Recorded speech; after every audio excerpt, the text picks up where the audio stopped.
Ang next na panonoorin natin mga kapatid, ito yung actual interview no sa dalawang presidenteng naglalaban sa snap election, President Marcos at saka si Cory no mga panahon na yun. Ito yung interview na kung di ako nagkakamali sa ABC no, ito yung interview sa ibang bansa.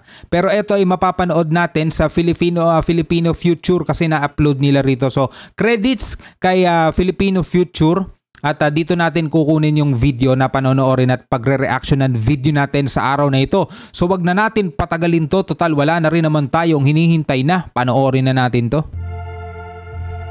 Before the snap election happened, Cory Aquino, in an on-air interview, threw so many baseless accusations and speculations and suspicions against President Marcos, and these were fed in the minds of the public. She said she don't have access with media. That is completely false. In fact, the opposite is true. Both media and Aquino conspired together to overthrow Marcos from position. Parang ang ano nila ang lagi nila style no, mahirap sila, wala silang kakayanan, wala silang kapangyarihan. Parang ganun lagi ng mga kapatid. Hindi, ito hindi bias, katotohanan napapansin din ninyo, napapansin ng lahat. Sa totoo ba na wala talaga silang access sa media? Wala silang access sa media. Look at this example on how they hijacked Marcos' coverage during live broadcast. Don't believe any of these stories. What form will that cooperation take? Well, that they do not publish any of these propaganda lies without... Channel 4 is on the air again to serve the people. Never let the traitor video biglang naputol no. and leftists hijack the government again to feed their self-serving persuasions.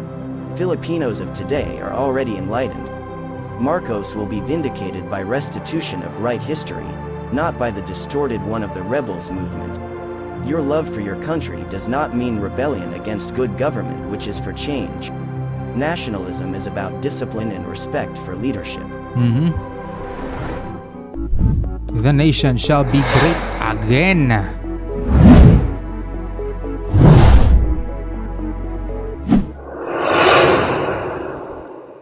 I urge you to watch the full interview from start to end, so you will judge rightfully who's between Marcos and Cory speaks truth. In doing so, you will have a conscience void of offense. You have to listen very carefully on every words President Marcos utter, showing how good leader he really was, and how fake Cory is.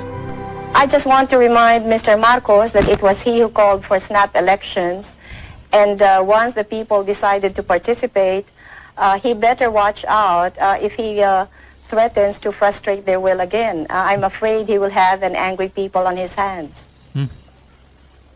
Mrs. Aquino, you keep making what sometimes sound like veiled threats and sometimes not so veiled. What do you mean he'd better watch out? Well, all along I have asked the people, not to engage in any violence, and so far they have listened to me. And if you may recall, just after my husband was assassinated, I did go on radio in our country, and I asked the people, to observe peaceful means and not to resort to violence, and they did obey me. But this time, they have a greater stake in this. It's not just Cory Aquino, but the future of our children and our children's children. So if they think that they have been cheated out of an election, I'm afraid they might not listen to me anymore if I still insist on going about this peacefully. Well, let me put it to you this way. You are running for president of the Philippines. You are putting yourself forward as the leader of your nation. And now, if I understand what you're telling me correctly, you're saying if the election doesn't go the right way, you may not be able to control even your own followers. That doesn't speak very well for your ability to be able to run the country. Oh! Medyo nababarsa rito mga kapatid. Oo nga naman, no? Naalala ko nitong nakaraang election din no? Meron ding isang babaeng tumakbo bilang presidente at hindi niya rin makontrol yung kanyang mga followers, mga kapatid. Well, Ted, the people who are with me now are so convinced that I will win. And if Marcos resorts to terrorism or to gross cheating, then the people who have supported me may finally think that the electoral process is just not advisable anymore. Are you raising the specter, the possibility of something approaching even civil war? No, not civil war, as long as I can manage it. In fact, I have said that if Mr. Marcos cheats me out of this election, then I will call for daily demonstrations. Ooh. However, if these daily demonstrations will still not get us the desired results, then I am afraid that the people might not listen to me anymore. Ooh. may pakurot na threat no na pag ako dinaya, parang alam niya yung masyado niyang ine-expect na mananalo siya, at pag natalo siya ibig sabihin dinaya, at kapag nga nangyari daw yon ay parang nga sinasabi niya na pwedeng hindi na makinig sa akin ng mga tao, at bahala na sila, gagalaw sila na sarili nila, no? Parang ganun mga tol, no? Mr. President, I don't remember any election in recent Filipino history, in fact, even in not-so-recent Filipino history, where the loser did not claim that there were technical and other reasons of foul. So, and perhaps you remember one, but I don't. I think you're right. Filipinos are not known to be good losers. Tama. They're always our great losers, and they never concede. But in this particular matter, Ted, I am so certain of victory that these declarations of my opponent that there will be a civil war in this country indicate how desperate they are. I certainly am concerned about your attitude that you feel that there would be cheating if I win, and there would be no cheating if she wins. Oh. No, I think it's the other way around. I realize it is a hypothetical question, but in every election, someone has to win, someone has to lose, and I wonder if you would address the hypothetical question, though. If you lose, will you stand down? I have never thought of it, but certainly if there is no question which nullifies the results of the election, as I said, I will perform my duty as president in accordance with law. Your claims and the claims of your supporters that you are so highly decorated are fabricated claims. I don't think that is the story. It's a story about my guerrilla group. It's not about the medals. Even here, when the case of libel was filed, the publisher here did not question those medals. It's only you, Americans, who question it. I am not going to degrade myself by talking about those medals. If the American government wants them back, they can have them back. It's a good thing that we did not burn them. It's a good thing that we did not burn them at the end of the war, when you refused to give us our back salaries and refused to recognize all of us, and we were not entitled to education benefits, we were not entitled to medical benefits. But I was one of those who stopped our people from turning communist, especially the veterans, because we did not fight for communism, we fought for freedom. Now I wonder whether we also fought for the Americans and the American flag, to which we had sworn when MacArthur inducted us into the USAFE. I have no regrets, however, about having fought in Bataan. I have no regrets about fighting beside American soldiers. I have no regrets about fighting under American officers. And probably if our country were ever to be attacked again, I would do the same thing. But I would certainly raise some questions about the conduct of the American government in relation to the veterans of the last war. I am certainly very disappointed. Mr. President, the question is not raised about the courage of Filipinos who fought against the Japanese during the Second World War. But the question, as you know, and you know this is not something I'm making up, you have seen those newspaper articles yourself and you have seen some of the documents, suggests that the guerrilla group that you claim to have led, in fact, either did not exist at all or was just a tiny group that played no major role. Then why is it recognized by the intelligence officer of General MacArthur in a paper which is certified too by the head of the archives of the United States? Now look, I don't want to talk about this anymore. If you do, I'm going to walk out. Ibang klase mga kapatid. Naalala ko si President Digong, talagang binabaratin yung mga reporter kapag ba't kasi doon napunta yung usapan di ba? Hindi naman tungkol doon yung usapan You've had some rather disparaging remarks to make about Mrs. Aquino, not the least of them being that in effect she has experience as a housewife but little else. Do you think she has gained in stature over the last few weeks, and do you think it is possible that if she is elected, that she could serve effectively as President of the Philippines? I still believe that you need somebody who has been experienced Tama. to run our government in this time of crisis. Tama. I have nothing against her, but certainly when, say, your son is sick and he needs an operation or he needs the expertise of a good doctor, you don't pick just anybody Tama. who has honesty and sincerity in order to cure your son. In that situation where she has no experience whatsoever, is something that we have to accept and admit realistically that she had the the nerve to run without any experience whatsoever, as she admitted, and it's not me who has said that she is inexperienced. It is her who said, "What do I know about running a government?" And Well, nangyari na mga kapatid di ba? Tuloy na lang natin to. Experience. It is her who said, "What do I know about running a government?" And as an ordinary citizen, I would cry out immediately against anybody who says that being given the presidency. But as President of the Republic, I think it's my duty to call attention to this danger.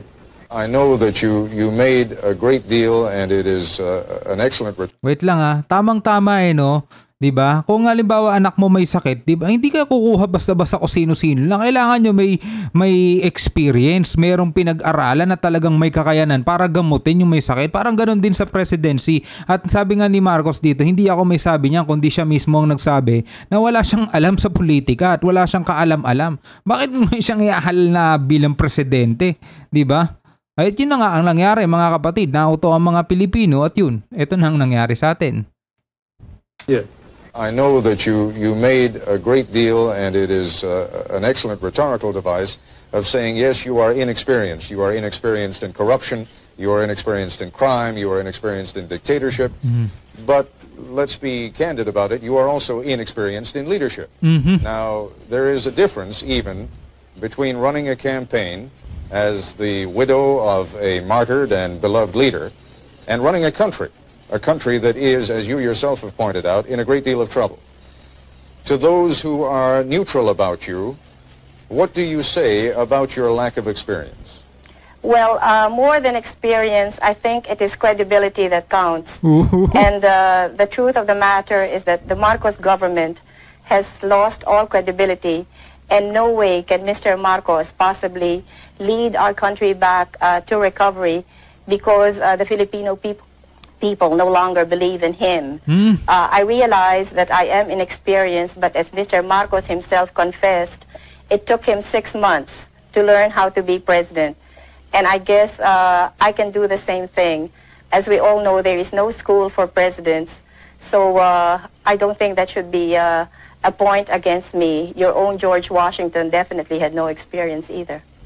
It is possible that he had no experience as a president, but he certainly had some experience in leadership when he became president. And you are trying to become now the leader of a fractured country, the leader of a country that has enormous economic problems, the leader of a country that is rife with corruption, as you yourself have said, the leader of a country that has so many problems that one wonders how even the most experienced leader would be able to take care of them. I don't mean to harp on it, but it is the central issue of the campaign against you. And what I would like you to focus on for a moment is not you simply as an alternative to President Marcos, but you on your own merits. I realize how many people may think that I am not, the perfect solution to everything, but let's just say I am the best available solution to our problem. There are a great many people within your own coalition, within your own party right now, who see you as a useful device for getting rid of President Marcos, but who may have plans of their own for then shuttling you aside and having used you then taking over power themselves. How would you prevent that from happening? Nobody can use me, and I showed this very clearly when I insisted that I would be the presidential candidate. I mean, if people wanted me to defeat Marcos, they would have to do it my way. And you can ask the politicians, the leading politicians in the opposition, how I was able to get all of them to agree that I would be the presidential candidate and not anybody else. Otherwise, we would have had two candidates instead of just one. Again, Mrs. Aquino, the point I'm making is that I can see why they would be willing to stand aside for the immediate goal of getting President Marcos out of the way. But now we're talking about real power. Now we're talking about the power of governing and leading the Republic of the Philippines. And my question is, are you confident that you can continue to rule even when some of these people are going to be trying to take power away from you? Yes, I'm very confident of that because there were no deals involved when I ran for president. So nobody has a hold on me. I am my own person. I intend to continue being that kind of person. As I said, I don't owe anybody any favors. Let's talk for a moment about the kind of relationship that a government of the Philippines under... Kaya pala nung naupo, pinagbabalik yung Meralco, ano pa ba? Anong yan? Corina Aquino would have with the United States. What kind of a relationship would you want to have with the United States? Well, I would like to continue our friendly relations with the United States, and I see no reason why that cannot be so. In fact, I would like to strengthen those relations, and definitely we will be in direct dialogue with your government. So I really see no problems there. Well, the problems again, and it seems to me that there has been a little bit of waffling on the issue of the bases over the course of the last couple of months. Would you tell me now in these final hours of the campaign precisely what your position on the bases at SHOPEE Bay and Clark Air Force Base are? What is your position now? All right. I respect the military bases agreement, which will expire until 1991. And in the meantime, I will keep all of my options open. I know that no sovereign state can ever allow any part of its territory to be in the perpetual possession of a foreign power. And I think no ally of ours will be demanding this of me. I am not hearing from you the kind of reassurance that I think Washington really wants to hear. Now, obviously, you're under no compulsion to give it, but I wonder whether that is deliberate. No, it's not deliberate. Before the U.S. bases agreement expires in 1991, we will be in consultation with the United States, with our neighboring countries, especially the members of ASEAN, and above all, we will be consulting with the Filipino people so that we will be able to reach an agreement which will be to the best interest of the world, but in particular the Philippines. I've always maintained that those bases are needed by the two governments and probably by Asia itself, if not the world. You cannot project your naval and air power beyond the South China Sea as well as to the Indian Ocean and the Hormuz Straits in the Middle East without those bases. And we also recognize that Asian countries may be in danger if the balance of military power were not maintained between the two superpowers. And therefore, the ultimate noble purpose of all of this is to maintain that military balance in order that we can avoid war in Asia. This is to the advantage of not only the United States and the Philippines, but to the advantage of all of Asia and perhaps of the Middle East, Europe, and perhaps the world. When you hear... Nakikita mo sa pagsasalita kung sino yung may experience talaga at nag-presidente talaga no? Mga kapatid people speculating in this country, and there has been some considerable speculation, that perhaps things are becoming a little bit too dicey in the Philippines and that the United States ought to think about putting its bases elsewhere. You take that seriously? I take it seriously, and certainly we would not stop you if you want to get out of the Philippines. Do you think that SHOPEE and Clark can be replaced? you will not be able to find any replacement of Subic and Clark, but you are free to get out anytime you think it wise to do so. Mr. President, some would say that the gravest danger to the Philippines these days is that there is a crisis of confidence, and that what Mrs. Aquino would bring to the presidency would be a fresh breeze, and that she could get the expertise by surrounding herself with competent experts, but that what is needed is a fresh sense of trust, a sense that the corruption that is charged will be cleaned out, a sense that the cronyism that is charged will be cleaned out, a sense that the brutality that is charged against members of your armed forces and the police will be cleaned out, and that Mrs. Aquino can fulfill that role and you cannot. You, sir, are guilty of speculation and making allegations that are not proved by evidence. Corruption and hidden wealth were charges included in the impeachment proceeding. They were debated upon, and the opposition was challenged to present their evidence. They could not. There is no evidence.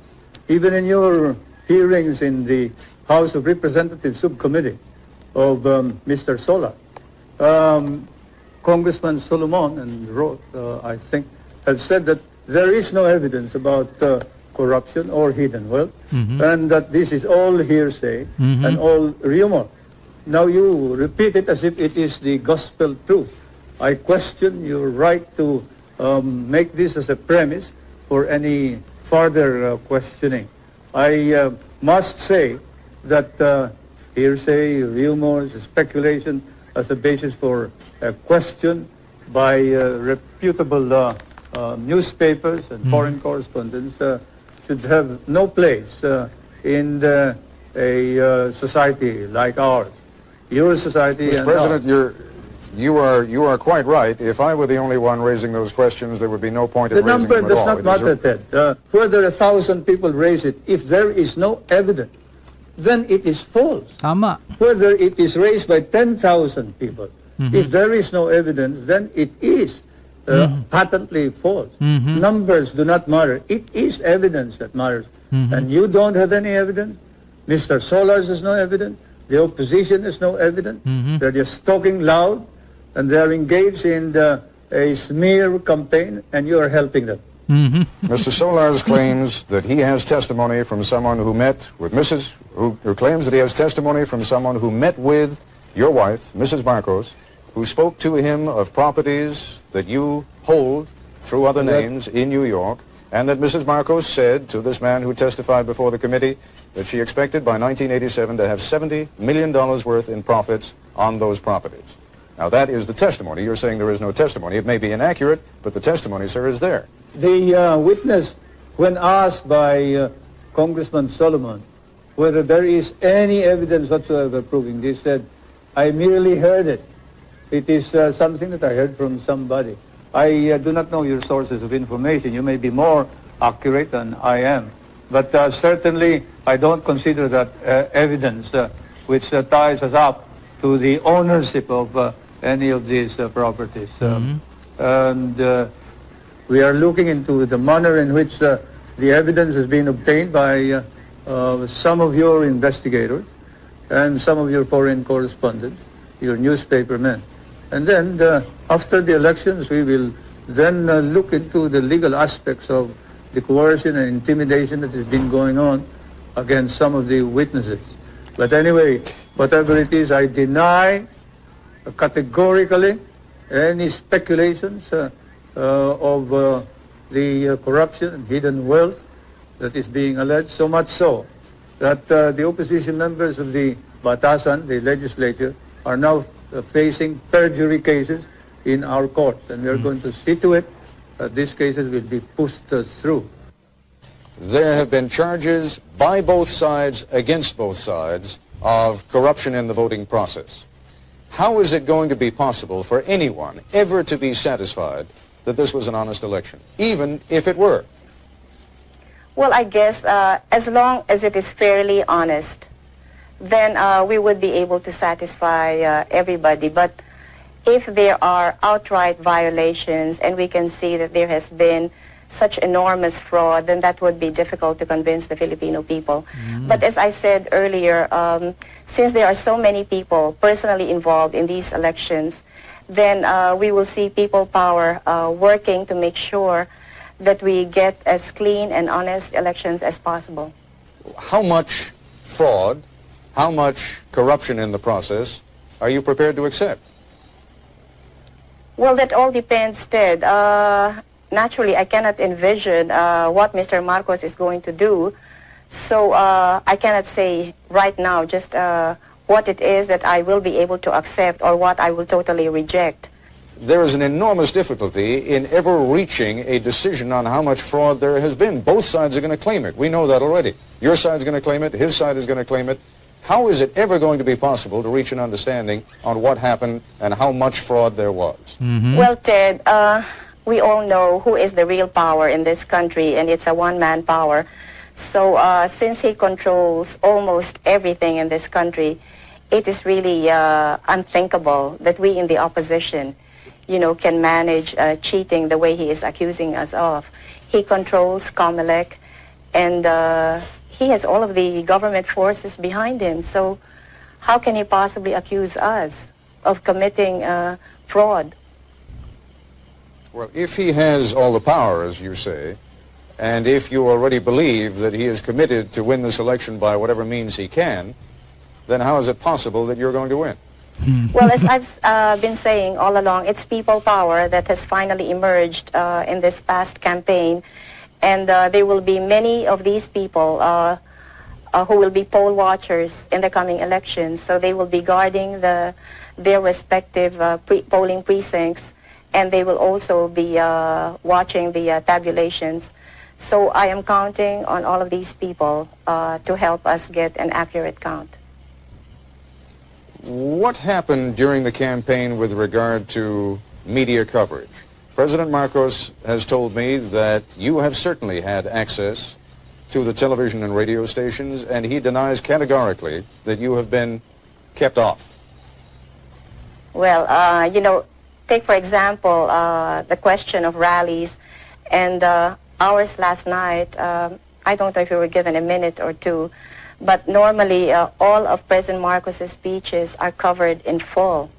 So I'll be lucky if I can have a sentence or two. We both addressed the Chamber of Industries, and his speech was covered in full.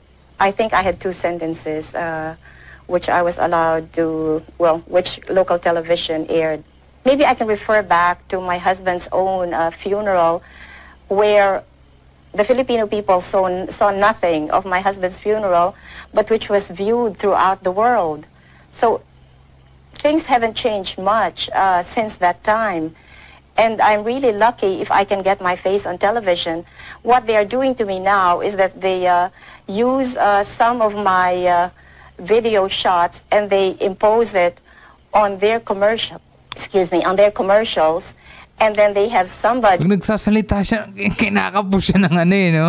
My goodness. pretending to be me and, you know, talking as if it were Cory Aquino. And there's nothing I can do about it because all of media is, well, all of television is under the control of Mr. Marcos. What can you say about this interview? Comment your opinion and share this video. Don't forget also to subscribe to our channel. Thank you for watching. Alright, so maraming salamat kay Filipino Future at dito natin kinuha yung papanoorin natin ngayon mga kapatid. Pero bago yun, syempre sana mag-subscribe din kayo sa channel ni The Stuffs mga kapatid. Subscribe kayo dyan sa ating kaibigan at ano ang masasabi ninyo dito sa video na pinanood natin ngayon mga kapatid. Comment nga kayo sa baba at syempre babasahin natin yan sa susunod nating video. Alright, so medyo mahaba-haba na tong video na to kaya sa susunod na tayo shoutout, Hanggang sa muli, kung bago ka pa lamang dito sa akin channel, wag mong kakalimutan na mag-subscribe. Click mo na rin ang notification bell para ma-update ka whenever na maglalabas tayo ng panibagong video. Ako nga po pala si SHOPEE.